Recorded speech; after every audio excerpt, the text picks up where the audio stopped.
Je me souviens en classe de 4e où j'ai passé toute une année scolaire sans électricité à la maison.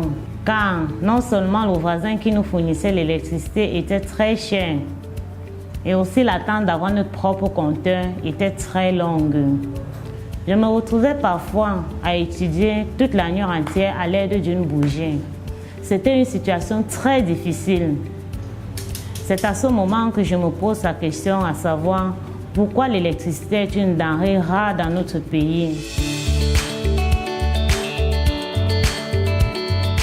Pendant mon cursus universitaire, les coupures intempestives me rappelaient toujours cette année de 4e passée dans le noir.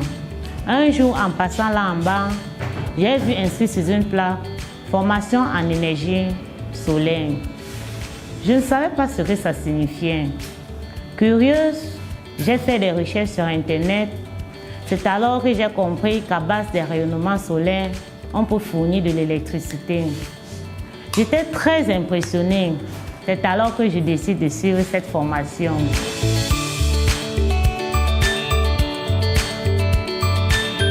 Quand je commençais la formation, c'est vrai, j'étais frustrée parce que la plupart de mes camarades étaient des hommes.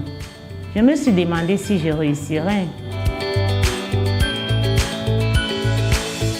Pendant la formation, on nous a appris l'électricité, les différents câblages électriques, l'électronique, quelques formules mathématiques et physiques que nous connaissions depuis le secondaire, et aussi les règles de sécurité qui tournent autour du travail technique.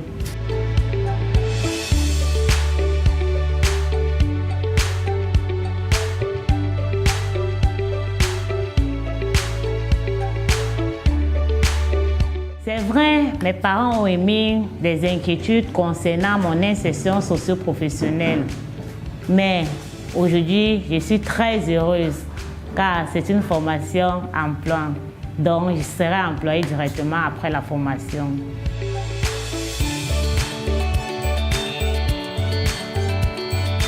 Tout étudiant qui va se former à l'Institut des technologies appliquées bénéficie d'un soutien financier à la fin de ses études pour pouvoir créer sa propre petite entreprise. Et l'Institut des technologies appliquées a pour devoir de suivre ses étudiants du début de leur entrée dans le domaine d'entrepreneuriat jusqu'à ce qu'ils deviennent vraiment professionnels. Le projet est soutenu par plusieurs institutions et des entreprises allemandes.